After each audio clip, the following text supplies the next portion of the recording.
Francesca here with the Colour Potential cards.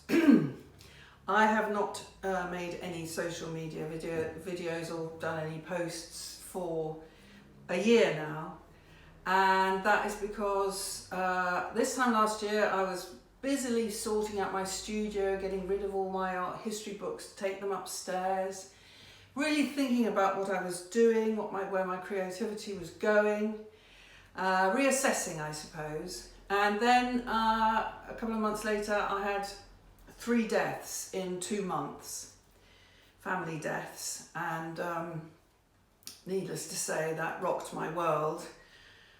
Social media became completely unimportant, but what didn't become unimportant were my good old faithful cards that have been with me now 20 years, and they really got me through the harder of the times, because these cards are for everything. They're very simple, but they're very powerful, and they're for everything.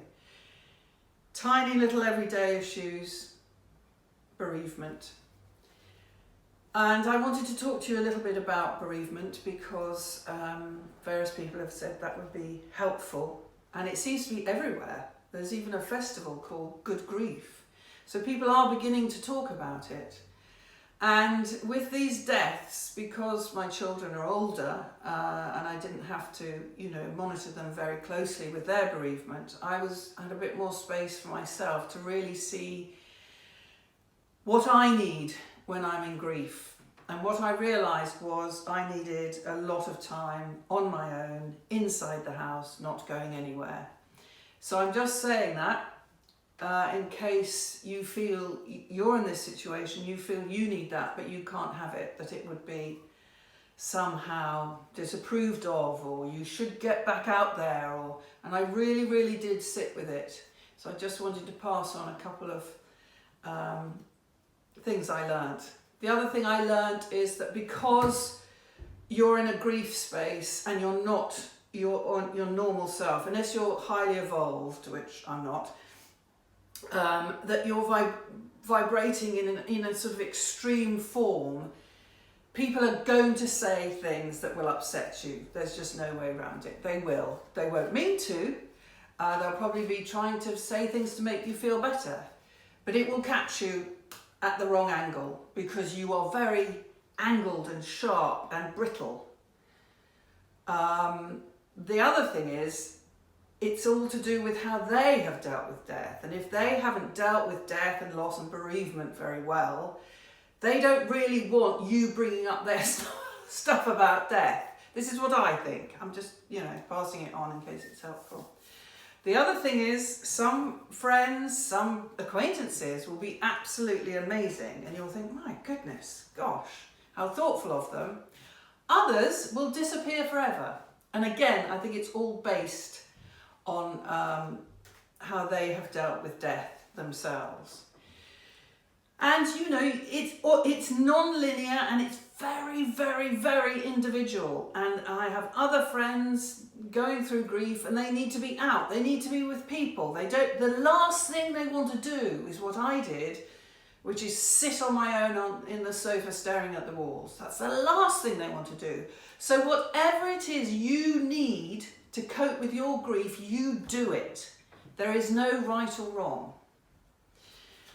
Now, I've been thinking for months about this card reading, what I was going to do, and I feel deep grief, coming out of grief, is all incredibly personal and fractured and difficult. So I wanted to give a hopeful reading, because obviously I'm coming up to not far on a year from these bereavements, and it's still emotional, but I am beginning to live with it, and that's what I wanted to do a reading about.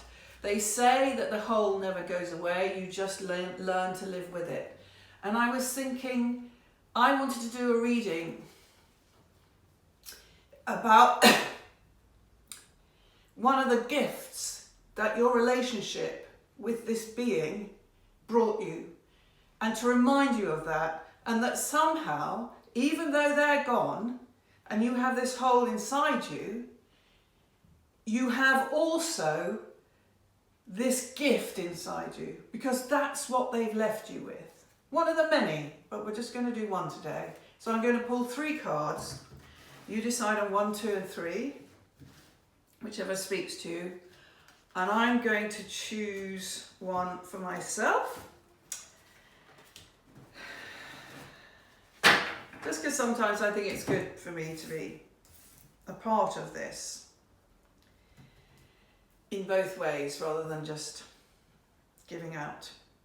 So, if you've chosen card number 1, this is the gift that is growing in you, rooting in you, aside that hole that they've left. This is the gift.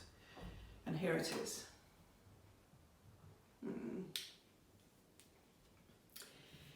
Well, obviously I'm wearing purple and black, 2 of the mourning colours, and we have a purple card, and it's a fabulous card.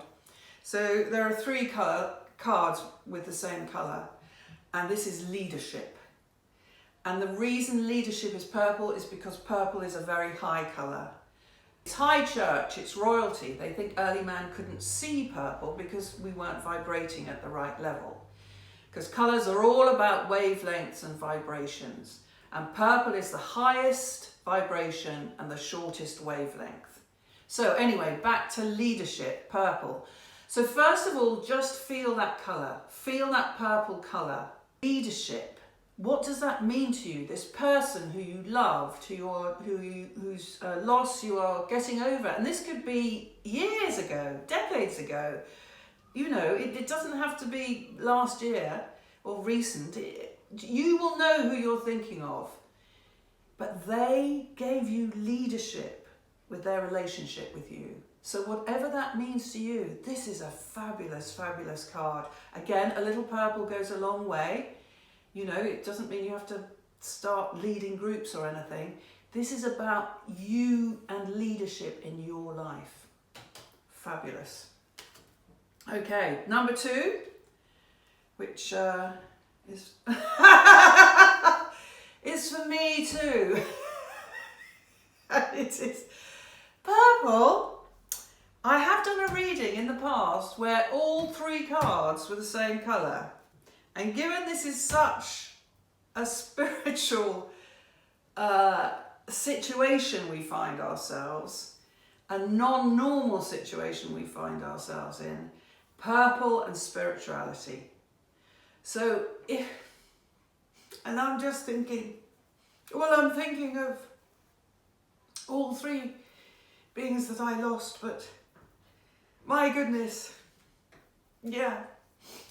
One of them was my sister, who had Down syndrome. And if you know anyone with Down syndrome, you will know they are absolutely plugged into their spirituality way, way more than us mere mortals. So if that is the gift that is burgeoning it in you as a result of your loss, this is amazing, absolutely amazing. And gosh, again, purple, just a little bit. But just, if you feel, I think what happens with death is you can stop trusting life because you don't know what it's going to throw at you. And if you're like me, you can go into depression or whatever. And I think all this is saying is really trust life again, you know, and let that spirituality, that being brought to you, grow again. It's safe to do that. Right, if you've picked card number 3, not purple, it is vibrant pink. What a fantastic, I nearly wore pink with the purple, what a fantastic colour combination. Integration. Now the reason this magenta is integration is to do with purple, because the magenta ray is a combination of the purple, the highest vibration, and the red, the lowest vibration. So it's a mixture of, I see it as a combination of the purple, as in the divine, and the red, as in the animal, because we are that bridge between the animals and the divine. And so this is about integrating that person, that being, back into your life in a new way. You've got the loss, you've got the hole, but you also have the memories. So take this magenta and really remember why you feel the loss so deeply, and concentrate more on what they brought you, and integrate that into yourself, and the loss will subside. Well, I was very nervous about doing this reading, and like I say, I've been thinking about it for months. I'm really glad I've done it. I think they are fabulous, fabulous cards, and I hope that if you are going through grief or bereavement or loss, that this has helped in a small way. Okay, I'll see you next time.